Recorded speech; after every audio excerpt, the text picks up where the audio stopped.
Hey, I'm Lyra Moon, and I wanted to talk to you guys today about something that I really had to learn in my healing process, and that was not to give in to mental traps.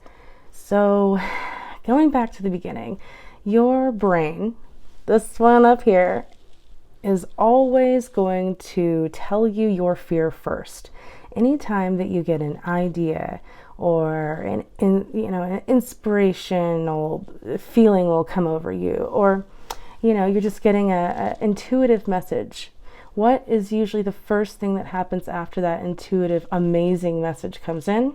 Well, your brain your brain comes in and says, no, no, no, wait, what about that fear? Have you thought about that? Have you really thought about that fear? Have you thought about the fear of failure? What if that doesn't work out? What if it can't happen? What if it isn't meant for you? What if you aren't enough?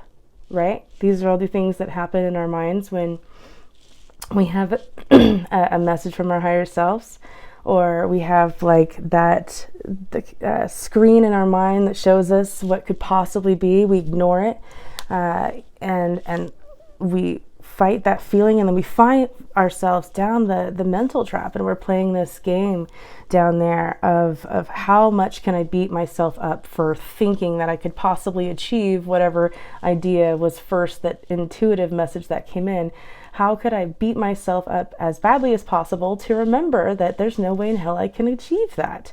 Well, we stay down here in this mental trap.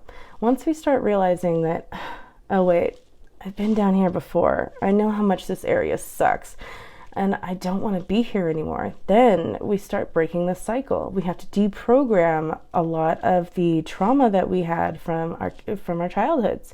We have to deprogram the conditioned responses that tell us that we need to listen to this brain up here and ignore all of our intuitive messages and our intuitive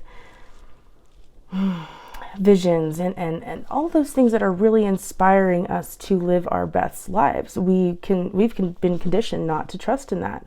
So deprogramming it looks like recognizing the mental traps of fear, anxiety, worry, guilt, shame that will come in as soon as you start on a path that is actually meant for you. So when you think about it, okay, if that means that those mental traps are going to exist, what does it actually look like if I tried and I just listened to my intuitive self and I just went for that message?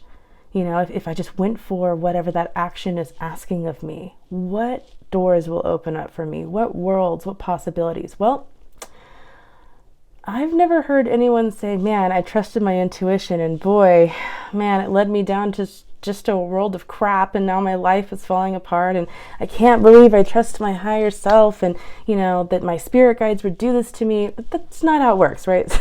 So when we trust in our higher selves, when we trust in that intuitive message, we get closer to the goal. We get closer to what we want.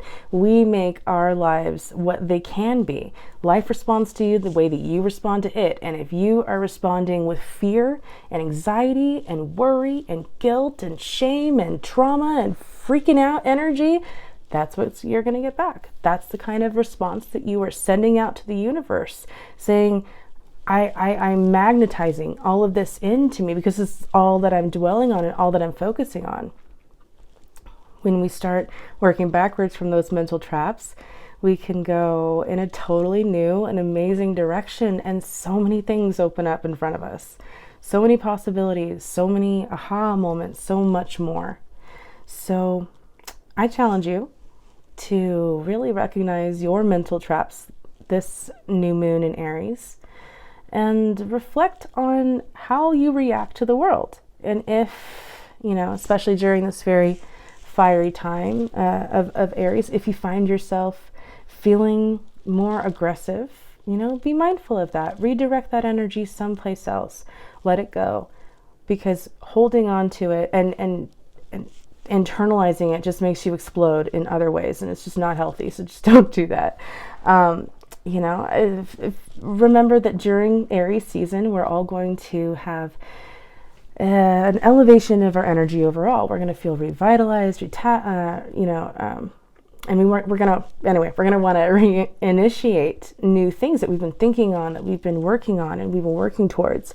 So because of that, we want to make sure that we don't misuse the energy that comes in. The energy that comes in is there for our own good. It's there to help us out. So when it comes in, you have to utilize a certain amount of that every day, or else you're going to feel really pent up, feel really anxious, lots of anxiety. So utilize a certain amount. For me, I'm going to be starting a whole new workout program, doing some yoga, taking the day, taking that energy and putting it somewhere that I want it to go. And in that way, limiting the frustration, cutting down on the aggression, and feeling better overall because I'm moving towards a goal. So what goals do you guys have for this new moon in Aries? What do you want to accomplish?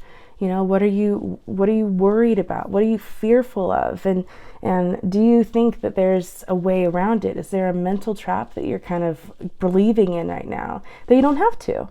Okay, let me know, and I will be back with you guys tomorrow, and I hope you have a wonderful day. Take care, guys. Bye.